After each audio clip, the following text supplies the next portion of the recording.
কলকাতা, উত্তর 24 পরগনা, ঝাড়গ্রাম সহ মোট 22টি জায়গায় ইতিমধ্যেই ইডির তল্লাশি শুরু হয়েছে এবং ইতিমধ্যেই আপনাদের সরাসরি নিয়ে যাব রিজন কলোনিতে, যেখানে এক রাষ্ট্রায়ত্ত বীমা সংস্থার কর্মীর বাড়িতে হানা দিয়েছেন ইডি আধিকারিকরা। সুকান্ত মুখোপাধ্যায় আমাদের প্রতিনিধি সরাসরি রয়েছেন আমাদের সঙ্গে। সুকান্ত,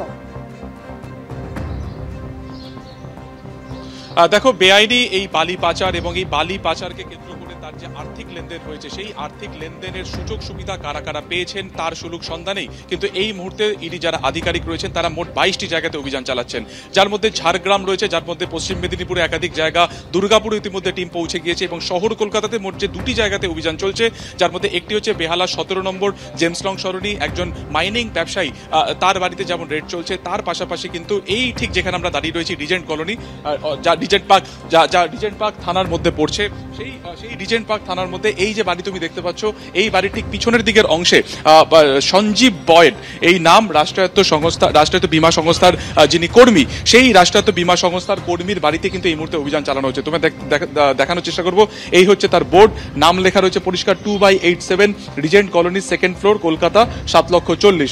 সঞ্জীব বয়েড, অর্থাৎ এই সঞ্জীব বয়েড যিনি রয়েছেন তার বাড়িতে কিন্তু এই মুহূর্তে তল্লাশি করছেন ইডি আধিকারিকেরা। কেন? ইডি আধিকারিকদের সূত্রে যেটা আমরা জানতে পারছি যে এই যে বালি পাচার বা বেআইনিভাবে বালি খাদান থেকে যা পাচার করা হয়েছিল, মূলত যতটা পরিধিতে সেই বালি তোলার কথা ছিল তার থেকে অনেক বেশি তা উত্তোলন করা হয় এবং তা কিন্তু বাইরে পাচার করে দেওয়া হচ্ছিল। এবং এর আড়ালে যে কোটি কোটি টাকার যে দুর্নীতি, সেই দুর্নীতির টাকা বিভিন্ন জায়গাতে ইনভেস্ট করা হয়েছে, যার মধ্যে রাষ্ট্রায়ত্ত সংস্থার বিভিন্ন যে তোমার তাতে ইনভেস্ট করা হয়েছে, তার পাশাপাশি কিন্তু প্রচুর ভুয়ো সংস্থাও খোলা হয়েছে। ফলত ইডির তরফে তারা যেটা বোঝার চেষ্টা করছেন বা তারা যেটা সুলুক সন্ধান করার চেষ্টা করছেন যে এই বালি পাচারকে কেন্দ্র করে যে বেআইনি টাকার লেনদেন, সেই লেনদেন কোথায় কোথায় তা ইনভেস্ট করা হয়েছে, কোথা থেকে সেই মানি ট্রেল কোন কোন জায়গাতে পৌঁছেছে, কোন কোন খাতে তা ইনভেস্ট বা বিনিয়োগ করা হয়েছে, সেই বিষয়গুলো কিন্তু তারা খতিয়ে দেখছেন। এদিন 6টার কিছু পরে একযোগে এই তল্লাশি চলে এবং এখানে অর্থাৎ এই রিজেন্ট কলোনিতে 3টি গাড়ি আসে, যার মধ্যে সেন্ট্রাল ফোর্সের আধিকারিকেরাও ছিলেন। 6:30 অর্থাৎ 6:30 নাগাদ একযোগেই 22টি জায়গাতে অভিযান চলে এবং এই যে হচ্ছে গেট, এখান থেকে তারা ঢোকেন ভেতরে। সেন্ট্রাল ফোর্সের যারা আধিকারিক রয়েছেন তারা ভেতরে তারা কিন্তু বসে রয়েছেন একেবারে ভেতরে। এই যে সঞ্জীব বয়েড যিনি রয়েছেন, সেই সঞ্জীব বয়েড ভেতরে রয়েছেন, তার পরিবারের অন্যান্যরাও রয়েছে। প্রায় 10 বছর ধরে তারা এই ফ্ল্যাটটিতে তারা এসে থাকছেন, এমনটাই কিন্তু এলাকাবাসীর বক্তব্য। এবং সেইখানে তাকে জিজ্ঞাসাবাদ করার পাশাপাশি কিন্তু তিনি যে বীমা সংস্থার সাথে যুক্ত রয়েছেন, সেই বীমা সংস্থার যাবতীয় কাগজপত্র দেখা হচ্ছে।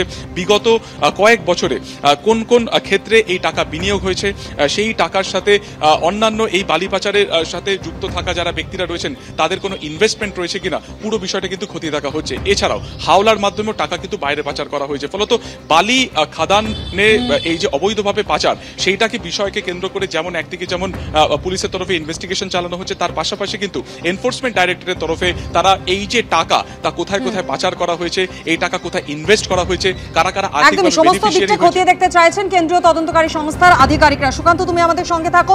সুকান্ত মুখোপাধ্যায় আমাদের প্রতিনিধি রয়েছেন আমাদের সঙ্গে। সুকান্ত, আজ সকাল থেকে রাজ্য জুড়ে মোট 22টি জায়গায় ইডি আধিকারিকরা টানা তল্লাশি শুরু করেছেন। মূলত কোন কোন জায়গাগুলোয় পৌঁছে গিয়েছেন তারা? দেখো, জানি রাখি যে পুজোর আগে অবশ্যই ইডি তৎপর। এর আগে কয়লা বা গরু পাচারের ক্ষেত্রে আমরা দেখেছি ইডিকে তৎপর হতে দেখতে, এবং এরপরে এখন যেটা জানা যাচ্ছে যে বালি পাচার অর্থাৎ বেআইনিভাবে বালি খাদান এবং আর্থিক লেনদেন তার সাথে যে যুক্ত রয়েছে, এই গোটা বিষয়টি তদন্ত শুরু করেছে। বেশ কয়েক মাস আগে থেকে বিভিন্নভাবে অভিযোগ আসছিল ইডির কাছে এবং সেটার প্রাথমিক অনুসন্ধানের পরই বেশ কিছু তদন্তকারীরা পান এবং সেই পরিপ্রেক্ষিতে আজকে মোট 22টি জায়গাতেই অভিযান চলছে, যার মধ্যে তুমি আগেও বলছিলাম যে ঝাড়গ্রামের মোট 6টি জায়গাতে এই তল্লাশি অভিযান চলছে। এছাড়া কাশিতে, দুর্গাপুরেও পৌঁছে গিয়েছে। শহর কলকাতাতে আপাতত ভাবে 2টি ঠিকানাতে ইডির তরফে এই অভিযান চালানো হচ্ছে, যার মধ্যে একটি হচ্ছে রিজেন্ট কলোনিতে একটি রাষ্ট্রায়ত্ত ব্যাংকের একটি রাষ্ট্রায়ত্ত বীমা সংস্থার কর্মীর বাড়িতে এই মুহূর্তে অভিযান চালানো হচ্ছে। যাবতীয় নথিপত্র তার কাছ থেকে দেখতে চাওয়া হচ্ছে এবং একটি মাইনিং সংস্থার সাথে যুক্ত ব্যবসায়ী 17 নম্বর জেমস লং সরণি, সেই বাড়িতেও একযোগে এই অভিযান চালানো হচ্ছে। গতকাল রাত্রি থেকে বিভিন্ন জায়গাতে টিম পৌঁছে গিয়েছে সিপিও কমপ্লেক্স থেকে এবং আজকে 6টার কিছু পরে একযোগে প্রত্যেকটা ঠিকানাতে তারা হানা দেন এবং তারা কিন্তু একেবারে তল্লাশি তারা শুরু করেন। মূলত যেটা জানার তারা চেষ্টা করছেন যে এই বেআইনি বালি পাচারের টাকা কোথায় কোথায় গিয়েছে, কোনো ভুয়ো সংস্থার মাধ্যমে বা এই যে বীমা সংস্থার কর্মীর বাড়িতেও যে হানা দেওয়া হয়েছে, ফলত এই বীমা সংস্থার মারফত কোথাও টাকা ইনভেস্ট করা হয়েছিল কিনা এই বিষয়গুলো কিন্তু খতিয়ে দেখা হচ্ছে। হাওলার মাধ্যমেও বাইরে পাচার করা হয়েছে কোটি কোটি টাকা, ফলত সেই টাকার কারা কারা আর্থিকভাবে লাভবান হয়েছে, কারা কারা বেনিফিশিয়ারি, সেটাও যেমন জানার চেষ্টা হচ্ছে। তার পাশাপাশি এই যে বেআইনি খাদানকে কেন্দ্র করে যে টাকা, এই টাকা কোথায় কোথায় কোন কোন ভুয়ো কোম্পানিতে ইনভেস্ট করা হয়েছে এইগুলোরই সুযোগ সন্ধান করছেন কিন্তু তদন্তকারীরা। এবং আজকে 6টার কিছু পরে অভিযান চলে, ওর 22টি জায়গাতে একযোগে এই ইডির তরফে এই অভিযান চালানো হচ্ছে এবং বেশ কিছু নথিপত্র ইতিমধ্যে পাওয়া গেছে। রিজেন্ট কলোনি যদি কথা বলি তোমাকে, যে এখানে সঞ্জয় বয়েজ নামে একজন বীমা সংস্থার কর্মী রয়েছেন, তার বাড়িতে আজকে সকালবেলাতেই আজকে হানা দেন তদন্তকারীরা এবং তিনি এই মুহূর্তে কিন্তু বাড়িতেই রয়েছেন। তার বাড়ি থেকে যে সমস্ত এই বীমা সংক্রান্ত নথিপত্র রয়েছে সেগুলোকে চেক করা হচ্ছে, কারণ একটাই বিষয় তারা জানার চেষ্টা করছেন যে এই যে বীমা সংস্থার যিনি কর্মী রয়েছেন তার মাধ্যমে টাকা বা মোটা টাকা কোথায় কোথায় ইনভেস্ট করা হয়েছে, কার কার নামে তা ইনভেস্ট করা হয়েছে, এইগুলোকে তারা কিন্তু খোঁজার চেষ্টা করছেন। অর্থাৎ ইডি, আমরা জানি এনফোর্সমেন্ট ডাইরেক্টরেট যারা মূলত এই আর্থিক লেনদেন বা দুর্নীতিকে কেন্দ্র করে তাদের এই ইনভেস্টিগেশন চলে, অন্তত তারা এই মুহূর্তে এই টাকার যে মানি ট্রেল রয়েছে, এই টাকার উৎস কোথা থেকে এই টাকা এসেছে, কোথায় কোথায় তা ইনভেস্ট হয়েছে সেগুলোটি জানার চেষ্টা করছেন কিন্তু ইডি আধিকারিকেরা। 6টার কিছু পর এখন এই মুহূর্তে 8:10, অর্থাৎ প্রায় 2 ঘন্টা পেরিয়ে গেছে।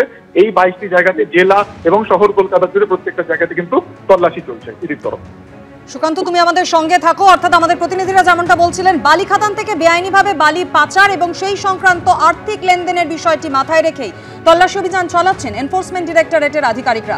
জানিয়ে রাখবো, রাজ্য জুড়ে মোট 22টি জায়গায় চলছে একযোগে এই তল্লাশি অভিযান, যার মধ্যে কলকাতা ছাড়াও রয়েছে উত্তর 24 পরগনা, ঝাড়গ্রাম, পশ্চিম মেদিনীপুরের একাধিক ঠিকানা। বেহালা শখের বাজারে জেমস লং সরণি, কলকাতার রিজেন্ট কলোনিতে চলছে ইডি আধিকারিকদের এই অভিযান। পাশাপাশি ঝাড়গ্রামের গোপীবল্লভপুর ছাড়াও বেশ কয়েকটি জায়গায় তল্লাশি অভিযান চালাচ্ছেন ইডি আধিকারিকরা। শখের বাজারে একটি সংস্থার অফিসে হানা দিয়েছেন তারা। রিজেন্ট কলোনিতে রাষ্ট্রায়ত্ত বীমা সংস্থার এক কর্মীর বাড়িতে পৌঁছে গিয়েছেন তদন্তকারী আধিকারিকরা। তল্লাশি অভিযানের পাশাপাশি চলছে জিজ্ঞাসাবাদও। ইডি সূত্রে খবর, 3 মাস ধরে প্রাথমিক অনুসন্ধান চলছিলই। তদন্তে জানা যায় পশ্চিমবঙ্গের একাধিক জায়গায় বালি পাচারের সিন্ডিকেট চলছে এবং সেই সংক্রান্ত কিছু হিসাব বহির্ভূত নথিবিহীন আর্থিক লেনদেনের তথ্য মিলেছে, যে তথ্য প্রমাণের উপর ভিত্তি করেই আজকের এই তল্লাশি অভিযান।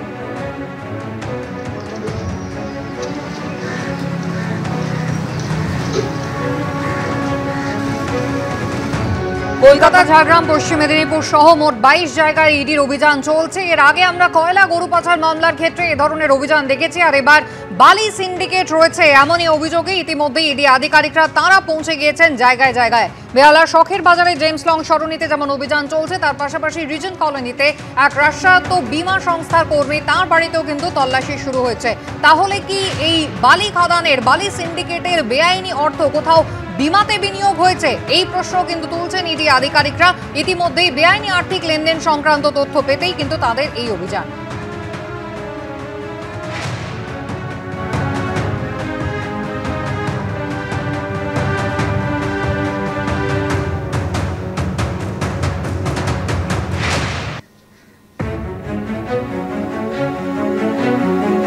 মাস ধরে প্রাথমিক অনুসন্ধান চলছিল, ইডি সূত্রে এমনটাই খবর। তদন্তে জানা যায় পশ্চিমবঙ্গের একাধিক জায়গায় বালি পাচারের সিন্ডিকেট চলছে এবং সেই সংক্রান্ত আর্থিক লেনদেনের বিষয়ে জানতেই ইডি আধিকারিকদের রাজ্য জুড়ে মোট 22টি জায়গায় তল্লাশি অভিযান, পাশাপাশি জিজ্ঞাসাবাদ।